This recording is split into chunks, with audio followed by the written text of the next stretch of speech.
3, 2, let's go. What's up, everyone? We are Throwing the Leather. I'm Justin. I'm Corey. And today we're going to do a bit of a different kind of video than normal.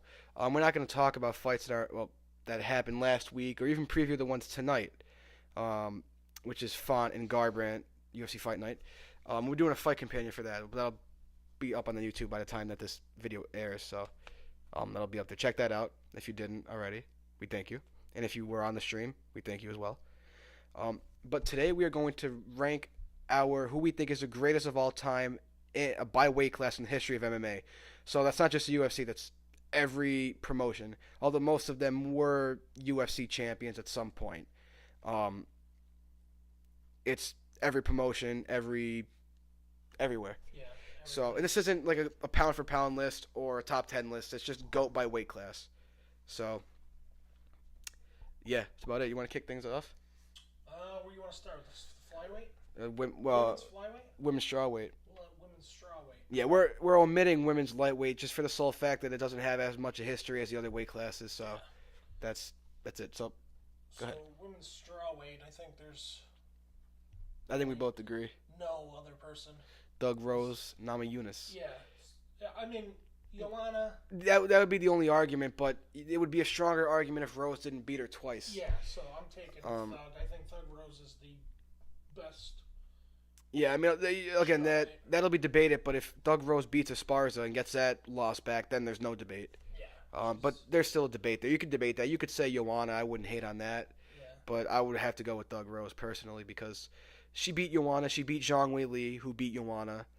And I know she didn't beat Andrade. Well, she did beat Andrade in the rematch, but she can still. This, like, the next few fights. Yeah, I think she's just hitting her prime now. Yeah. She's not even 30 yet, No. which is pretty scary. Yeah.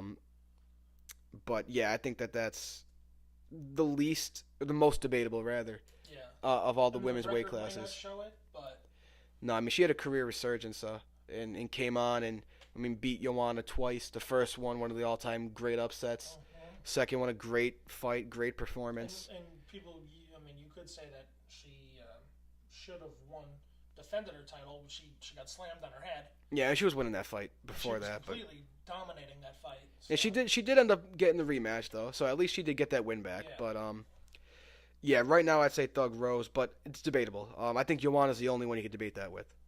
Yeah, but like I said, she lost to her twice. So if Yeah. it was 1-1 or and they were going for a trilogy, Then it's different. Then it's maybe different. But that would be the greatest of all time. yeah, but that can change. All these can change. Obviously, the game is still sport's still in its infancy. But I'm going Thug Rose right now.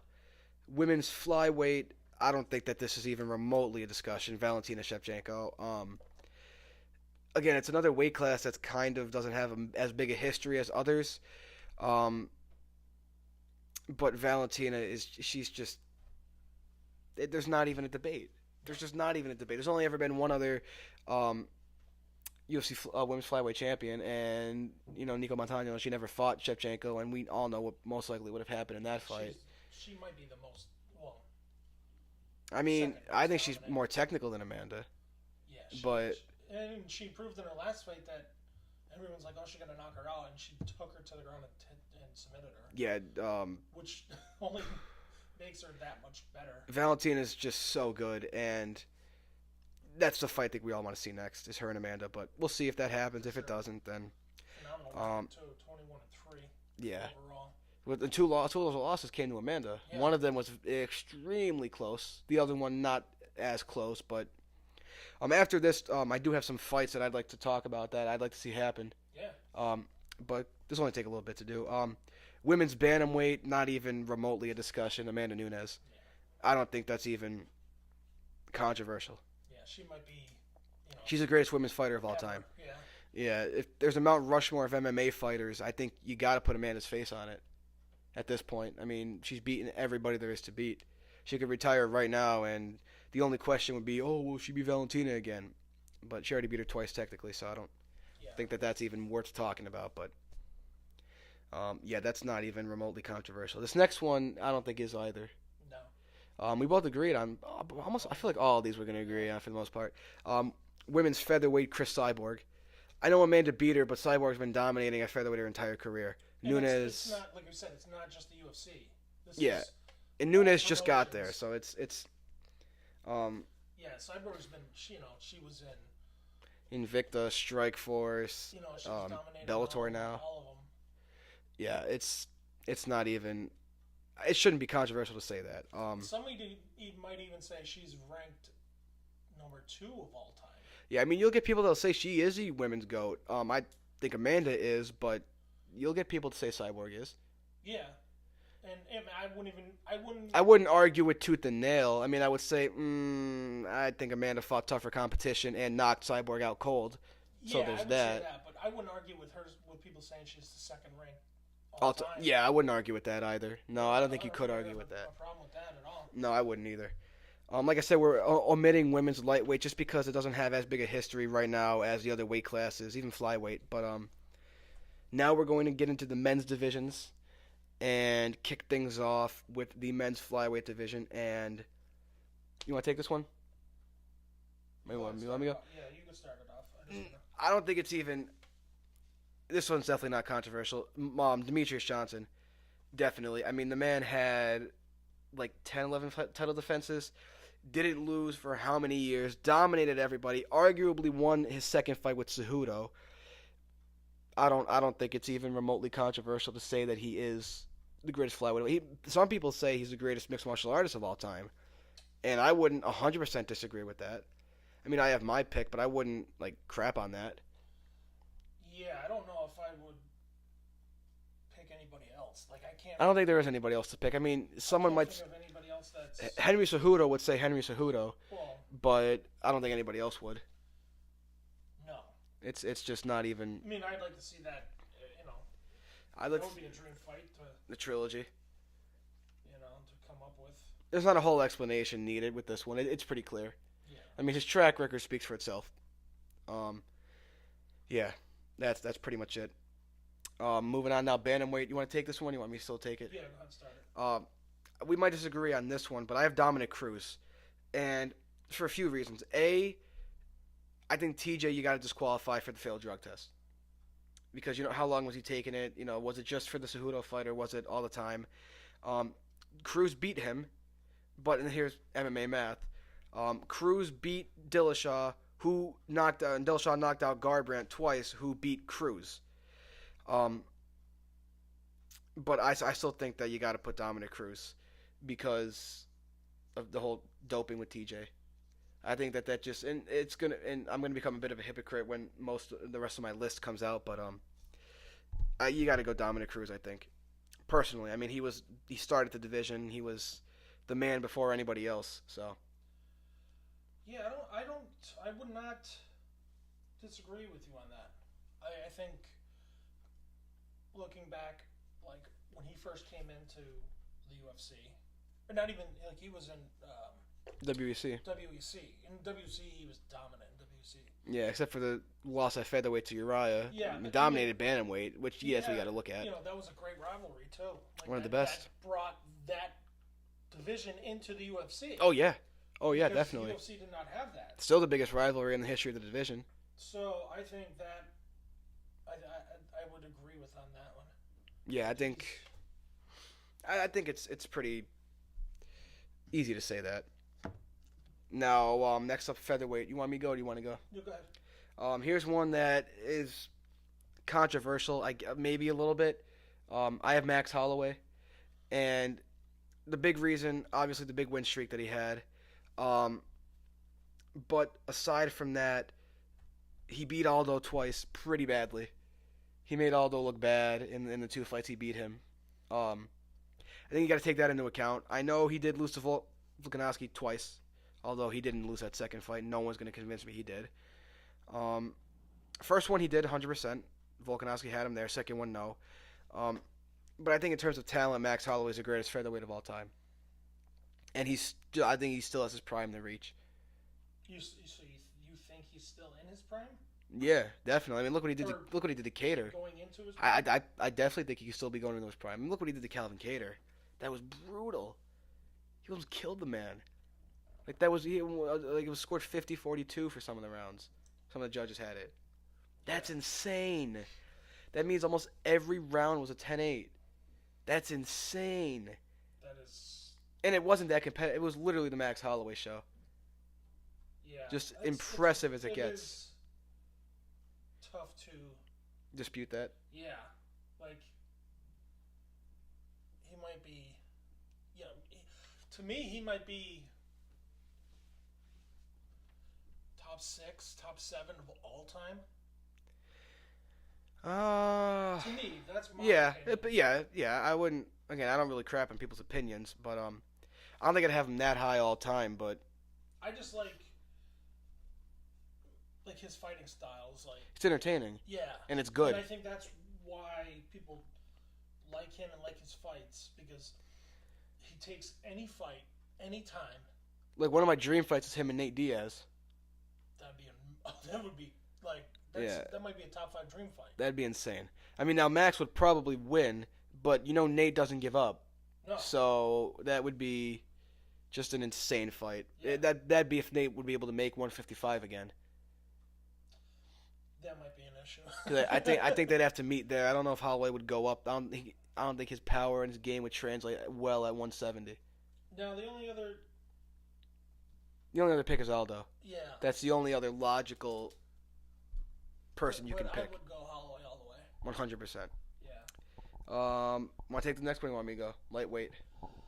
Lightweight. Here we go. I think it's pretty obvious. Oh, BJ Penn for sure. Really, you going with BJ? I was gonna say you're going with BJ. BJ would definitely be up there. BJ's number 2, in my opinion. BJ's like the founder. Yeah. Of the lightweight, but he's either 2 or 3. And then Khabib's 29 and all. Yeah. Could have been 29 in Chandler, but how do you? No, I'm just messing. It's clearly, whether you like the guy or not, it's clearly Khabib. I mean, he's clearly the greatest BJ lightweight. Kind of fought way longer than he should have. Exactly, because his record is 16 and 14, but that does not. It's one of those cases where it doesn't reflect what he did during his career. Not at all. Like he was like the man for a while. Yeah. There's a lot of great fighters in the lightweight that top 10. Frankie Edgar is one of those guys that made the lightweight. Frankie, Ben Henderson, Tony Ferguson. Yeah, Tony. It's you got to look at Togi. You got to look at Tony. I mean, I know he doesn't really reflect it recently, but come on. Yeah, Gami. Yeah. Conor McGregor? No, I'm just kidding. I'm joking. Please, no one ever say Conor's one of the lightweight goats. No. The guy's got one win there in the last 5 years, and somehow he's still ranked top 5. He's ranked in the top 25 of all time. No. He's just. I mean, listen. I'm a Conor McGregor fan. He got me into the sport. No, he's not one of the best lightweights on the planet, and maybe, but he's not of all time. No way. No. The guy's won one fight at lightweight in 5 years. Yeah. No. This one's gonna be a battle. What do you mean? This next division. Welterweight? Oh, it's clear. GSP. Is it that clear? What do you think Usman is? No. Woodley? No. Who you picking? Who's the second greatest? Oh, Matt Hughes? Nah, I gotta go GSP. There's a bit of a case, but it's GSP. He's my favorite fighter of all time. I think he's won 45 fights. Yeah, he also lost 2, and they were more than 2, but 2 of them were to GSP. True. Finishes too. But there's gotta be something there to like. I mean, I would say. Like I would say you could look at him at second or third. He's definitely not better than GSP all time. No way. This is still open for me. I mean, I'm not. Again, like I said, I'm not gonna talk wreck on your opinion because it's yours, even though it might not be right. But but no, for me it's GSP, and it's not even remotely a discussion. Well, no, I still think it's GSP, but yeah. I think Matt Hughes. He gets a lot of disrespect. Matt Hughes. For what he did, him and GSP, what they did for that division. Yeah, GSP's still not impressed by Matt Hughes' performance. Not at all. I don't blame him, but. But for me, this is still an open. When people talk about the welterweight GOAT, they say GSP, which obviously he is, and then they say Woodley, maybe Usman. But you're right, Matt Hughes does not get talked about like he should, and that's unfair to him. I think Matt Hughes is the second greatest as of right now. Yeah, Usman's very quickly climbing his way up there, though. If Usman takes over, like if he ends his career with a better record than GSP, and I'm not just going by record, but I mean, if he breaks his record for title defenses and he keeps finishing dudes, then it pains me to say because I'm a big GSP fan, but I mean, right now, Usman's trajectory is just up. He just keeps getting better fight after fight. Yeah, he might be the. I'm going no stand, but yeah, I mean, I would say GSP, and then it's still open for me with Usman. Fair enough. Middleweight, clear. The greatest, Chael Sonnen. The great, undefeated, undisputed, 49-0. He's never lost a round, let alone a fight. And the only reason he lost to Anderson the first time was because he thought that when you tapped, it meant that you just lost a round. Chill, I love Chael. And in the second fight, he broke Anderson's knee with his face. Yeah. I mean, I don't know. It's clearly Chael's the greatest of all time. And then look what he did to John Jones at light heavyweight. He broke his toe. Yeah. He broke his foot. There, that goes. He broke his foot. He broke him mentally. Nah, Chael's one of my favorites, but all joking aside, Anderson Silva. Now, I'm looking at just names here. Right. Yeah. Just to kind of get a reference of, Absolutely. All the guys who have been in the division. Understandable. And they have him 14th, Chael Sonnen. That's ridiculous. He's second behind Anderson. In reality. Well, who do they have? Anderson is obviously. Well, yeah, obviously. I mean, they're just joking, but obviously Anderson's number one. Chael's close though. This is still an open-ended one because Izzy is still. Please, no. I hate when people compare Izzy to Anderson. I mean, Izzy's got one loss. Fair, but I just. If he continues to. It's a possibility. If he continues to dominate everybody, people. To me, I think Anderson is the all-time greatest. I mean, when I started watching it. Yeah. Anderson, that's when he came into the UFC. I remember watching him and Chris Lieben, and after that fight, I'm like, nobody's gonna beat this dude. I think Prime Anderson beats Prime Izzy. Oh, for sure. Prime Anderson was just a different human being. Ask Rich Franklin. I know. I've seen all of Anderson's fights. Yeah. I was at the Anderson Rich Franklin in Ohio, Cincinnati. Yeah. Rich's hometown.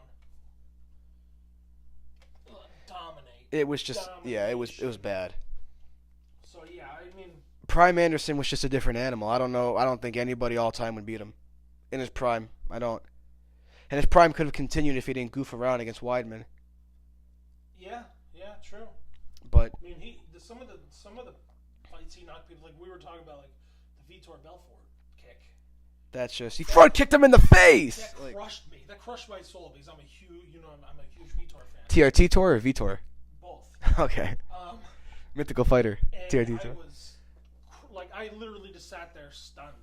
Like it was ridiculous. Because how fast he hit him with that front kick. One of my dream fights is Prime Anderson and Prime John Jones.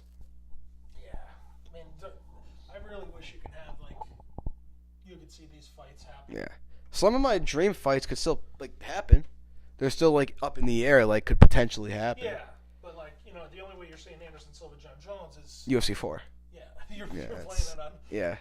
PlayStation or Xbox, but Anderson Silva for sure is.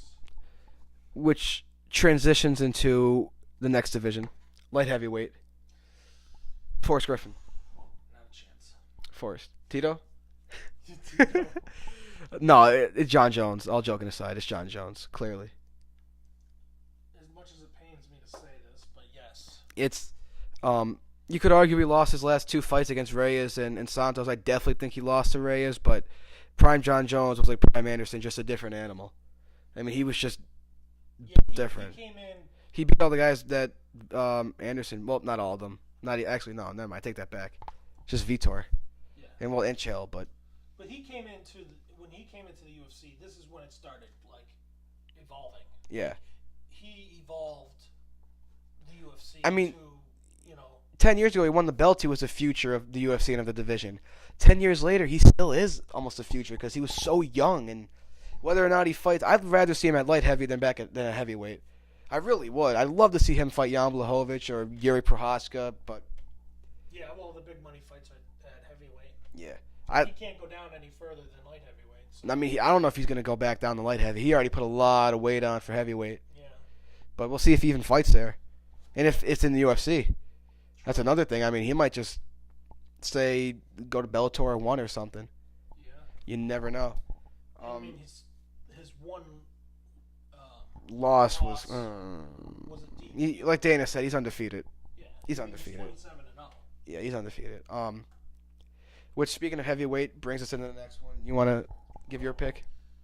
Heavyweight. And I mean, everybody's gonna lose their minds right now.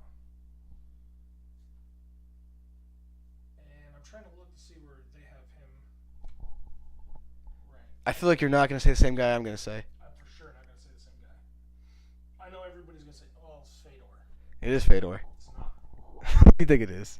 I'm going Randy Couture. Okay, all right. I'm not gonna hate on that one.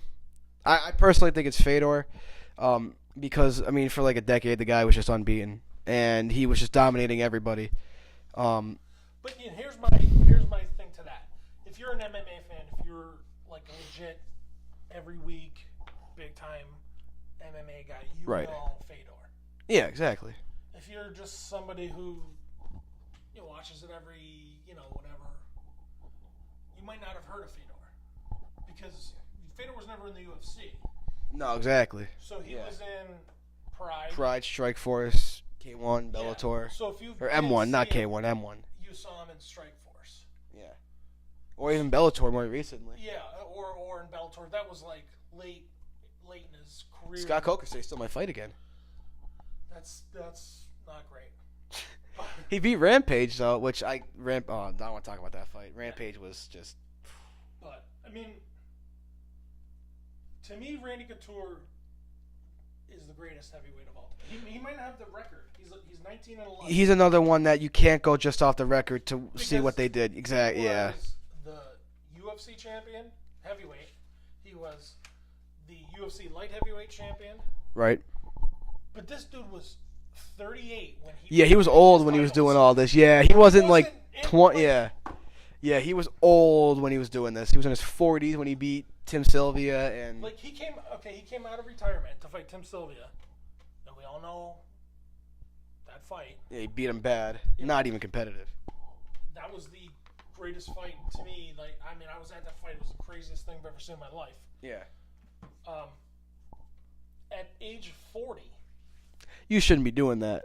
Like, there's a reason Joe Rogan calls him Captain America. Yeah, you don't get called Captain America just because. I'm not going to 100% disagree with that, but. And I'll tell you what, everybody's dream fight was Fedor, Randy Couture. Exactly. Not Fedor and Brock. That's, no.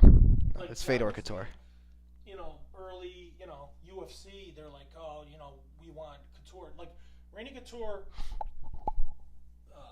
he was the guy who fought James Toney. He was the guy the first boxer, Right, and, right. And my other thing too would be Randy Couture was never like a heavyweight. No, he was undersized for there, 100%. Yeah. So, and he was the first like Daniel Cormier. Like Daniel, he came in as a light heavyweight, went through that, and then jumped up to heavyweight, right? Or did he start at heavyweight? DC started at heavyweight, then went to light heavyweight, then went back. Yeah. So, but he was like that generation's, DC. Yeah. For people now, but I don't know.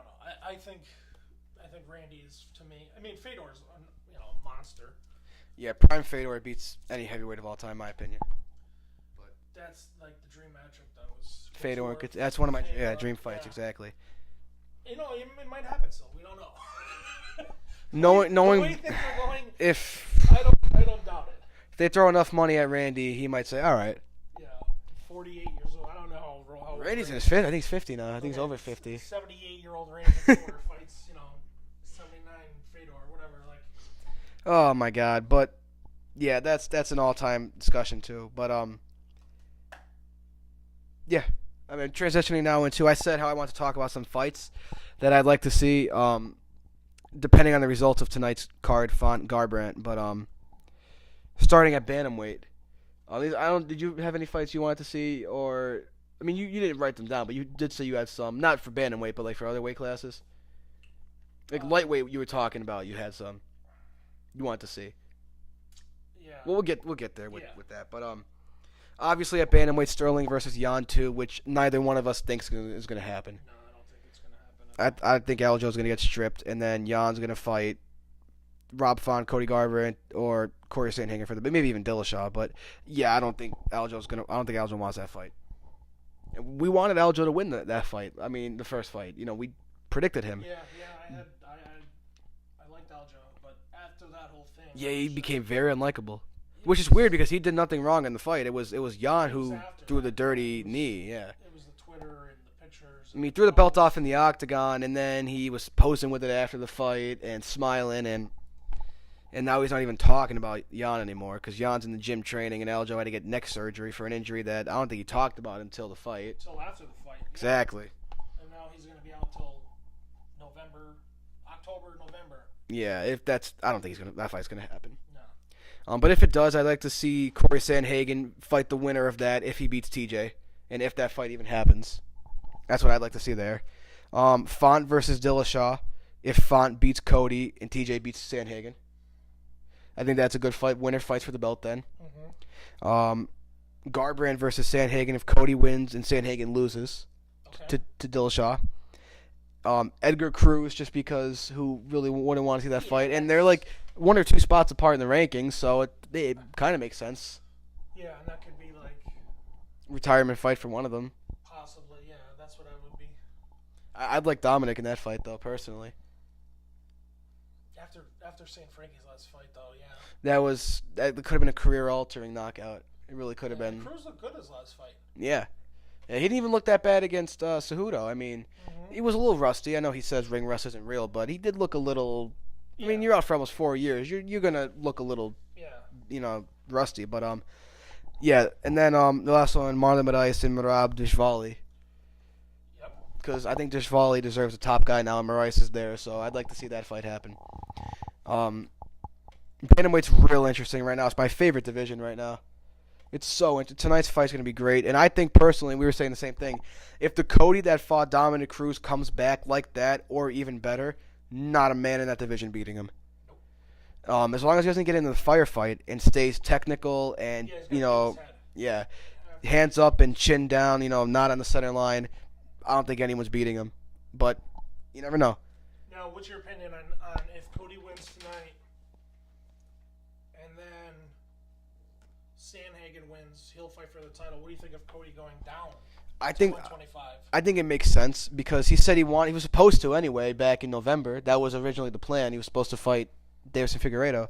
I'd still love to see Figueiredo and Garbrandt. That's a great fight. That would be a huge money fight. Dangerous fight for Cody. Dangerous fight for Figueiredo. They're both really big for the weight class. Yep. So I think it'd be a great fight. Yeah. And if Cody wins, he could go up then to bantamweight and try to get champ status. Because I think that's the only reason he would go to flyweight is to get that belt to just go up to I don't see him bantamweight. going to flyweight and defending it. He could. I mean, he might. You never know. But yeah, I don't see him going down there for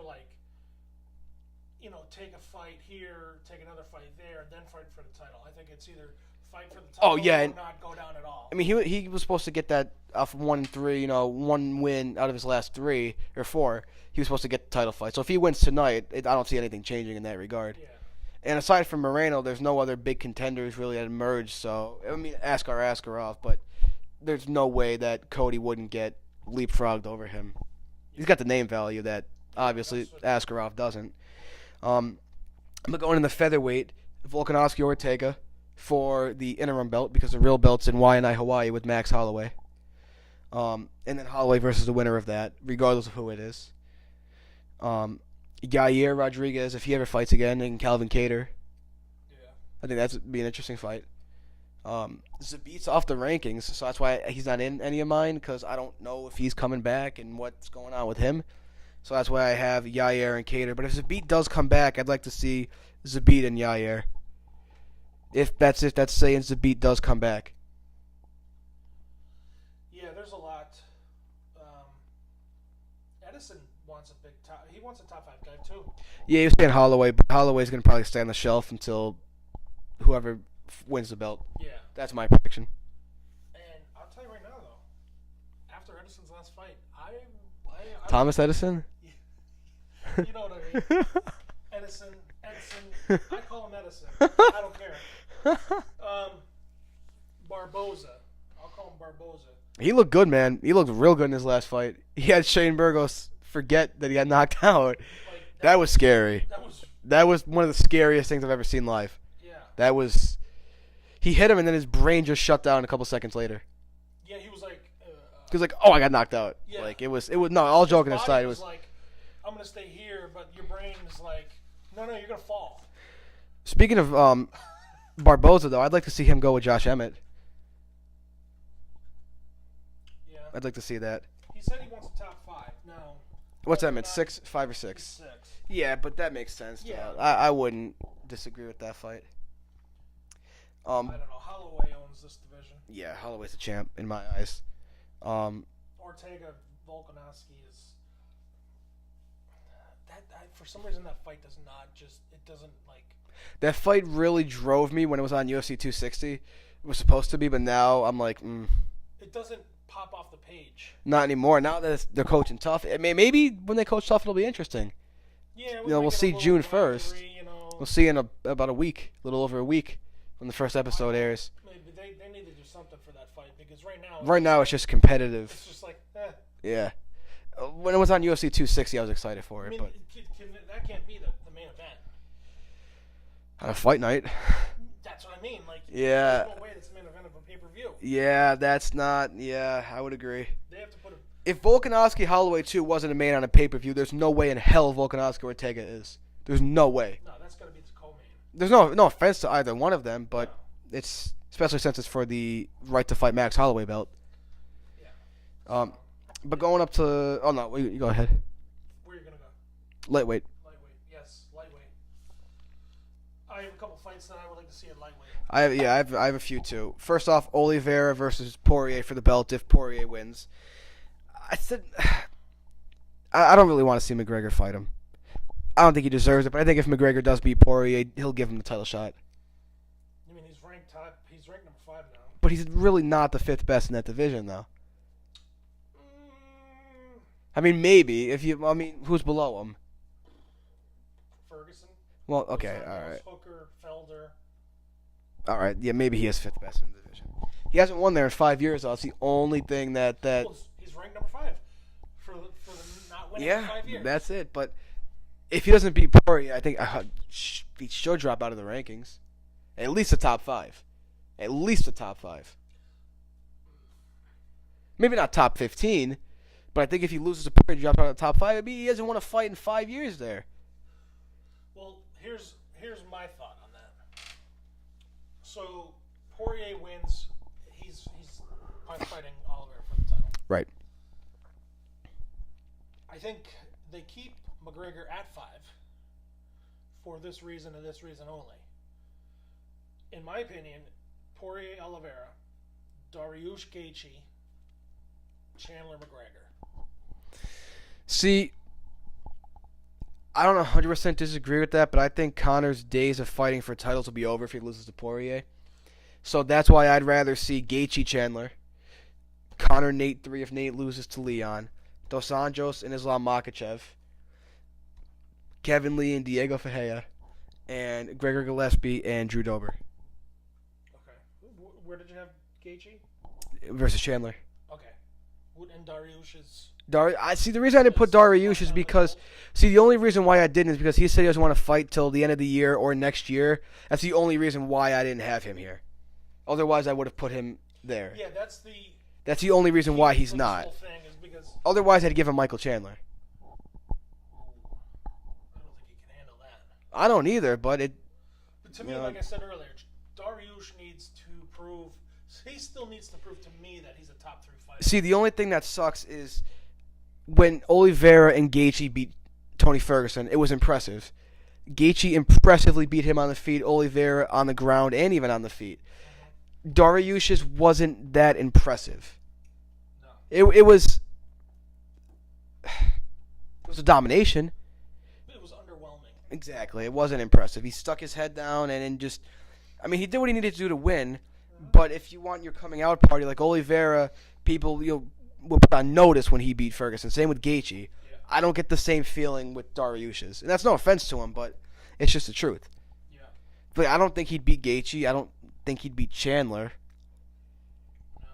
He said he wanted to fight for a title next, Dariush, because he was supposed to fight Oliveira last fall, I believe. Yeah, I did see that. He ain't beating Oliveira. I don't think anyone's beating Oliveira. Maybe Poirier, maybe Chandler. Now, I know people are going to say, Chandler, he lost. Chandler showed he can beat him. Let's not act like he didn't win that first round. He showed he could beat him. Yeah. Yeah, my only other... I mean, if you did Poirier, Oliveira, Chandler, Gaethje, like I said, if Nate loses to Leon... If Nate wins, he's going to fight Marty. Now here's the other...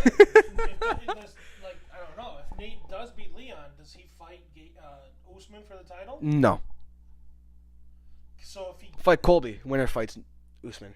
Okay, so if that happens, then my next fight for McGregor is Jorge Masvidal. Yeah, I agree with that. Like, I don't know anybody that wouldn't want to see that fight. Masvidal, McGregor, the trash talking. I'd like to see. Yeah, I wouldn't disagree. That'd be great. At this point, Conor should just chase money fights if he loses to Poirier. Well, yeah, and I think that would be a money fight. And Masvidal should too, because he's not fighting for a belt anytime soon. So And if you did that in Miami, or not, I wouldn't even. I'll tell you what, you should do it. Dublin. Dublin. You do that at an arena. You can make that. That's. I mean, it's selling out anywhere that McGregor's on the card. Yeah. But Dublin, that would be ridiculous. I Ridiculous. mean, maybe you do a stadium. I don't know if you would get that. Conor much. could. Conor probably. I don't know if you could sell out a stadium, but if you're gonna do, a Rousey home headline a stadium, McGregor against anybody, you would headline a stadium, and you could damn near sell it out. And Jorge would. He don't care where he's fighting. No, Jorge just wants to scrap. Well, maybe. I mean, that would be a huge money fight for both of them. 100%. That's what they need to. That's again if McGregor loses in now, July. If McGregor wins. If McGregor wins, then There's give the him, monkey wrench. then give him Chandler. There you throw that monkey wrench right in the mix. Then give him Chandler. He beats Chandler. Then he fights for the belt. So where's Poirier go? Dariush. You think he's? Yeah, but is he gonna wait that long? He might. I mean, you gotta remember, we're still 2 months out from that fight. Well, a little less now. So, say Benil doesn't want to fight till December. That would be, a couple of months for Poirier to prepare. It could happen then. Because that'd be 3 times in a year for Poirier to fight, so it could happen. Give him Oliveira. Well, Conor fights Chandler and Poirier fights Dariush. Exactly. That makes sense. Yeah. And now, going to welterweight, 'cause I think that covers everything at lightweight. Welterweight's pretty crazy right now. I have Usman Covington too for the belt, but part of me thinks Colby needs to prove it a little bit more because he did only beat Woodley. You never know though. I have no idea what you do here. I don't. I mean, because if Nate wins, what? If Nate wins, Usman's gonna want that fight, and Dana's gonna try to make that fight. The only thing is, Nate's not gonna defend the belt. That's what I mean. Nate doesn't care about titles. He said it. So. If he wins, what does he do? I don't know. like. Like. And then, okay, you got Wonder Boy at